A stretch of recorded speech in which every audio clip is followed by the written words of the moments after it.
Programang ito ay rated SPG. Striktong patnubay at gabay ng magulang ang kailangan. Maaaring may masiselang tema, lengguwahe, karahasan, sexual, horror o droga na hindi angkop sa mga bata. Mga kapamilya, matapos sundan ng mga tao ni Severino ang mag-asawang Marsing at Nita, ay agad namang ibinalita ni Severino sa kanyang boss Ramon at kay Don Julio na nakabalik na ang mag-asawa sa kanilang bahay at hindi nila namataan si Edwin doon. Ipinag-utos ni Ramon na ipagpatuloy ang pagbabantay sa mag-asawa at manganap ng impormasyon tungkol kay Mokang. Kaya naman agad na tinanong ni Olga si Ramon kung bakit hanggang ngayon ay pinababantayan pa rin ni Ramon ang mag-asawa.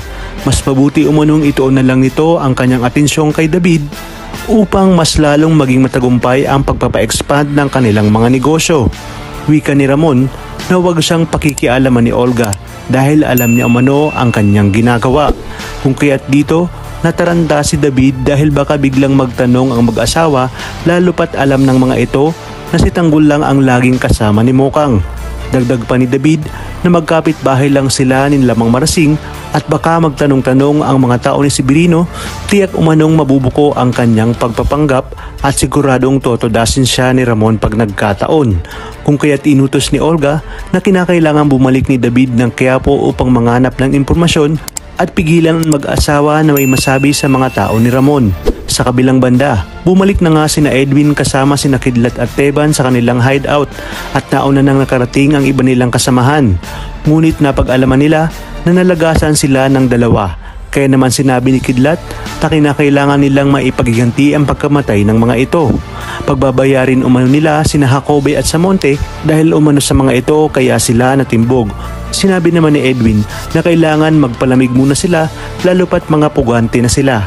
At pag humupa na ang sitwasyon, isa kanya hahanapin itong si Mokang.